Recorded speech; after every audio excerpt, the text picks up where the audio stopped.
Welcome back to my channel, FWP Reviews. Today we're going to be doing episode 2 of FWP Essentials. Basically, I go through and talk about some of my favorite movies and why I deem them essential. And today we're going to go over Arrival. Now, Arrival is a very important movie to me because it's actually the first movie I ever wrote a review for. I didn't write it for Instagram or anything. It's actually just a little short thing I wrote after seeing it, and it's kind of what sent me down this path. I actually dug up and found one of my old sheets of reviews that's got like 6 reviews all on one sheet of paper. That's how short they were. And I'm going to read to you my Arrival review.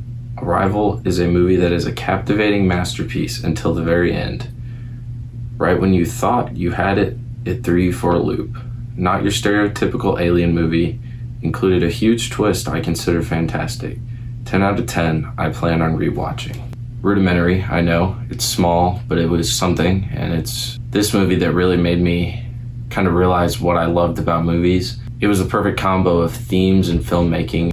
Alright, so let's talk about some of the main themes of Arrival. One of the big themes is that life comes with suffering, and there's no point in trying to fight the suffering, but instead to accept it and make what you can of your life with the suffering. I feel like when we watch a lot of alien movies, we see a lot of action, and the first instinct is always to try to fight. And I feel like an important theme in this movie is that force is not always the first answer, or never really should be the first answer. And I think that rings true throughout the story as it kind of leans towards that theme and lesson. And I think that it really plays that theme out very well by the story choices that it makes. It also very effectively puts forth the value of time and how we can't waste it, and how there are so many things going in life that there's no point sitting around trying to waste it, that we've got to make the most of what we have, even if we know what we have is limited.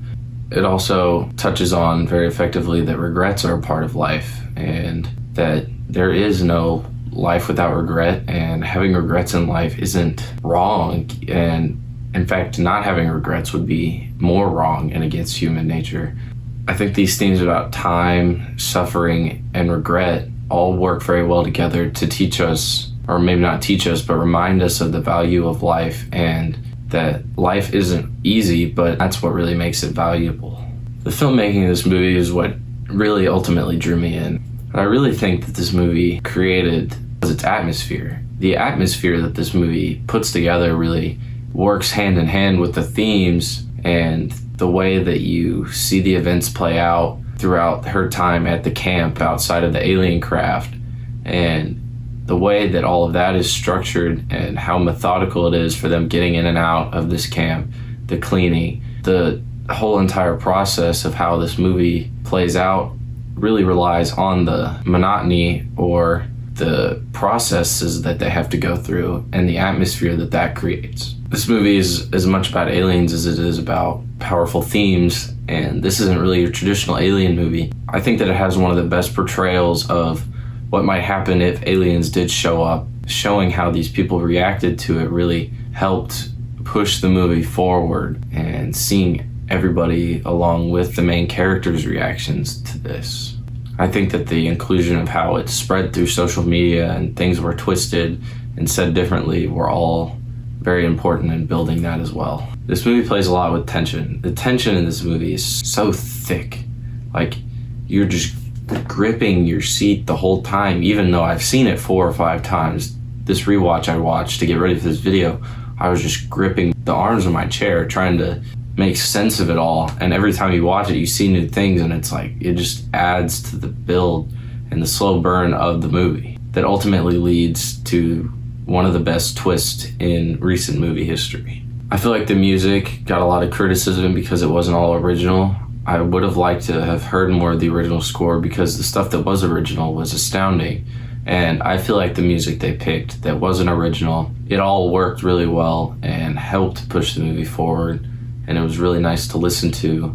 One of the moments that stands out for me is the attention to detail, and particularly in the scene when they are entering the ship for the first time. The way you can see the tablet switches, the gravity switches, and you just see these actors and actresses looking up at it in awe. And it really, as far as filmmaking goes, makes people that are looking at it go, wow, that's cool, much as the people who are standing there about to get on a ship going, wow, that's cool, maybe for different reasons, but I feel like it ignites some sort of response that really helps what the movie is trying to portray as far as what these characters are feeling. You're feeling it as well, but for different reasons, but still the same. Amy Adams does great. I think everybody in this movie did a very good job, but Amy Adams kills it. I'm still bothered that she hasn't won an Oscar for anything, and I think this is one of her best performances, albeit I may be a little biased because I love this movie so much, but I think that she does such a good job with the material that she's given, and she really breathes life into this character. The structure works really well despite its non-linear structure, and I think that it doesn't get too gimmicky with the non-linear structure as we could see in movies all over the place. But the way it plays out, it doesn't overdo it, but it does it just enough to make the twist and climax of the movie work very well. Obviously, as far as meaning, this movie is just very important to me because it was the first movie I ever wrote a review for, and it really set the standard for what I want to see in a movie, and I still love this movie. I've seen it several times since I've watched it the first time, but I also feel like it is a very good combination of style and substance, as I like to see in a movie, and it does that very well.